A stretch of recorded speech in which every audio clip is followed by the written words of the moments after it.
Hey guys, and here, and this one was requested by Speakers Corner 304, and this one's actually about his grandpa and the B-17 that flew without its cockpit.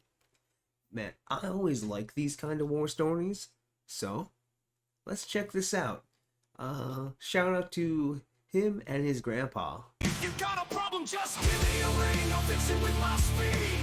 You get the anti-hero guarantee, the one you can trust. With heavy drops to hit, and heroes in the house, and we don't quit. It was the 14th of July, 1944, a thunderous evening. Cruising at 25,000 feet, 24-year-old First Lieutenant Ewald Swanson of the He's a 480th handsome Bomber man. Group was pilot of a B-17G Flying Fortress, nicknamed Mizpah. Its tail number 4232. I don't know what Mizpah means. Their mission was to strike at the very heart of the Nazi stronghold in Budapest, Hungary. The formation consisted of 60 flying fortresses, and as they entered Hungary, they were bombarded by relentless curtains of thick flak. Explosions erupted all around Mizpah, shredding the tail section and punching holes into the battle-worn wings. Nonetheless, the B-17 formation presses through the initial flak bombardment and heads inbound towards their main target, the Ferencváros railroad yards. This was one of the most heavily defended and strategically vital targets of the late war, critical for the movement of troops, equipment, and oil. Them railroad tracks, very important back in the day. Like, thing about World War II was movement, speed, transportation. That's why the Axis was really successful early in the war, because they just moved. Keeping the German war machine alive.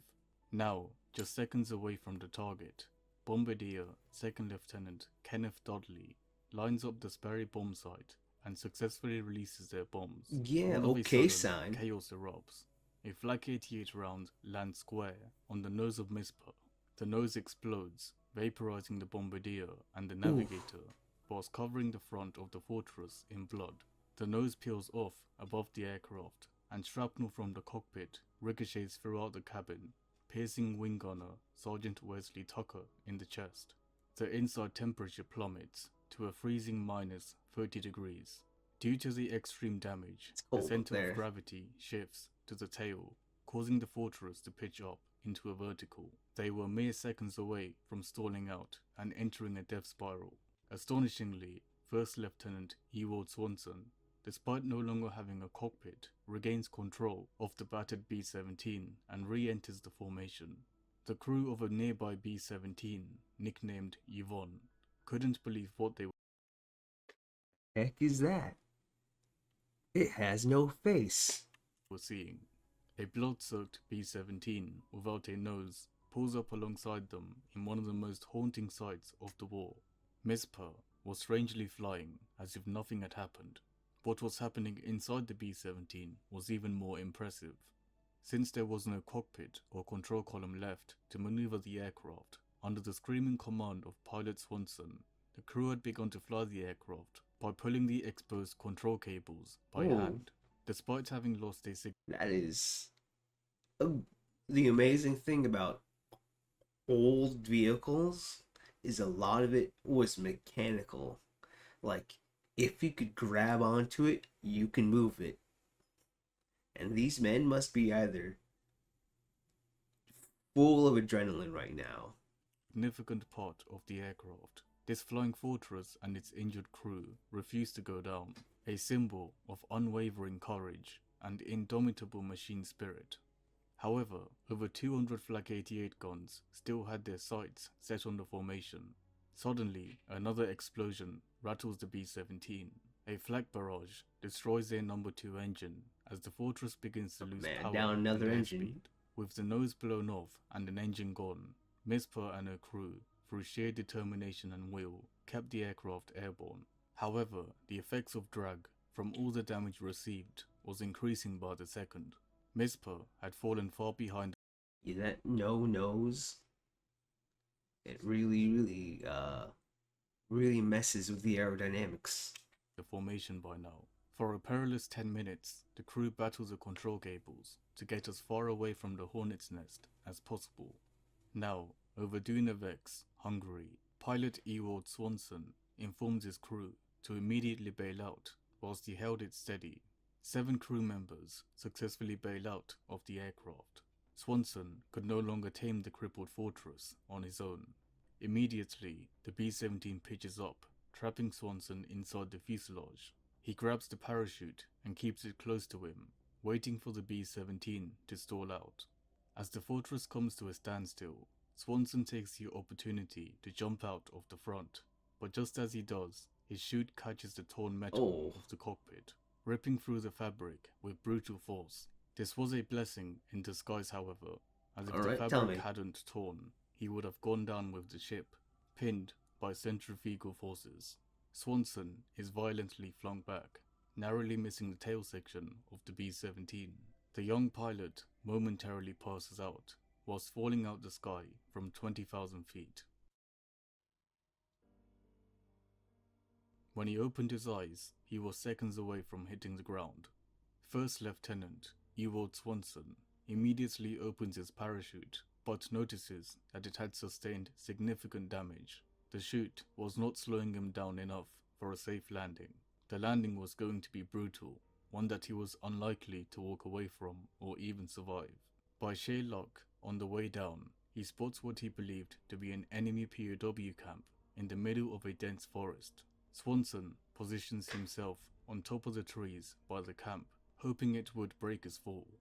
Several seconds later, he crashes into the dense treetop. First Lieutenant Swanson suffers a broken left leg alongside deep tissue cuts from the tree branches. Against all odds, he survives the landing.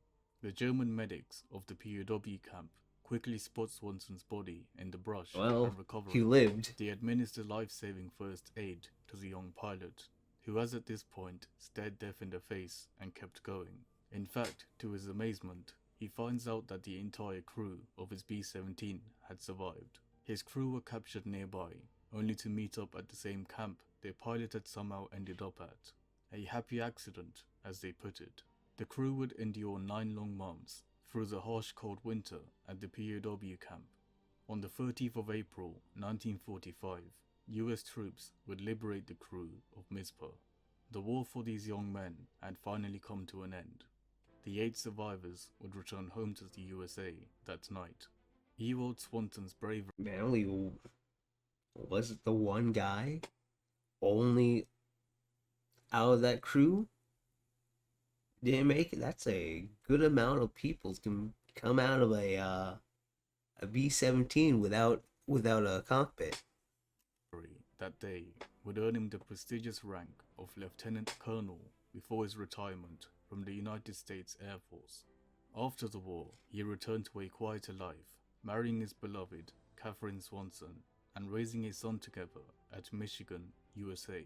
Yet, it was the bond with his B-17 crewmates that remained closest to his heart. In the decades that followed, they would often reunite, old warriors with weathered hands and bright eyes, sharing stories of impossible missions and the unbreakable brotherhood they forged when they were barely more than kids. Swanson would pass away peacefully on the 28th of February 2009. Rest in peace. At the age of 89, remembered not only as a war hero, but as the only known pilot he lived a good long life. An aircraft without a cockpit. Only Mizpah and the men who dared to ride her into hell and back could ever truly understand what that meant. Whereabouts of their beloved B-17 Mizpah is unknown. The remains of her crew are yet to be found. I'm sorry, still a little bit sick. Second Lieutenant Joseph H. Henderson, navigator, killed in action. Second Lieutenant Kenneth W. Dudley, bombardier, killed in action. Their sacrifice deserves to be remembered. How many learn of it depends on you. Honor them by leaving a free like, comment, and subscribe. Keep their story alive forever. Honestly, this is a great story. I love these World War II stories. especially that my first stepdad actually served in World War II, so I really like these stories. Only 4.2% of the viewers watching this video are subscribed.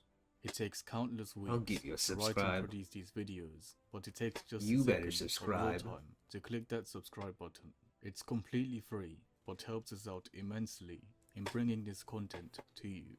Thanks for watching. Stay safe. I will try to stay safe. Alright, remember, you want to subscribe, leave a like, and I'll figure out a comment in a second. So, shout out to his grandson. Alright? I hope they have a good memorial this upcoming Sunday on, I believe, October 19th, if dates are right. I hope you guys have a good day. I'll see you guys next time. Bye-bye.